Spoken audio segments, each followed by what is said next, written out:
স্ত্রী কখনো প্রিয় নারী হতে পারে না।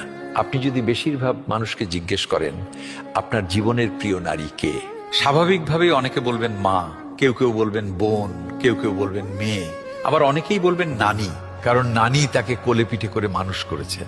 কিন্তু আমি ভীষণ অবাক হই, এমন একজন মানুষও নেই যিনি বলবেন আমার জীবনের প্রিয় নারী আমার স্ত্রী। আসলে বাঙালিদের সমস্যাটা হলো স্ত্রীকে ভালোবাসি বললে মান সম্মান কমে যায়, স্ত্রীর কাছে ছোট হতে হয়, লোকে বউ পাগল বলবে, আবার অন্যান্য পুরুষের কাছে নিজের পৌরুষত্বটা একটু কমে যায়। আচ্ছা, এমন একজন পুরুষও কি নেই যার অসুস্থতার সময় তার স্ত্রী হাসপাতালের বেডের পাশে নির্ঘুম রাত কাটিয়েছে, কিংবা বাবার বাড়ির বিলাসবহুল বাড়ি ছেড়ে একসাথে জীবন যুদ্ধটা করবে বলে অল্প বেতনের ছেলেটার হাত ধরে বাড়ি ছেড়েছে? শ্বশুর বাড়ির ঝাল তরকারি খেতে না পারলেও বাবার বাড়ি থেকে ফোন এলে ঠিকই বলেছে আমি খুব ভালো আছি।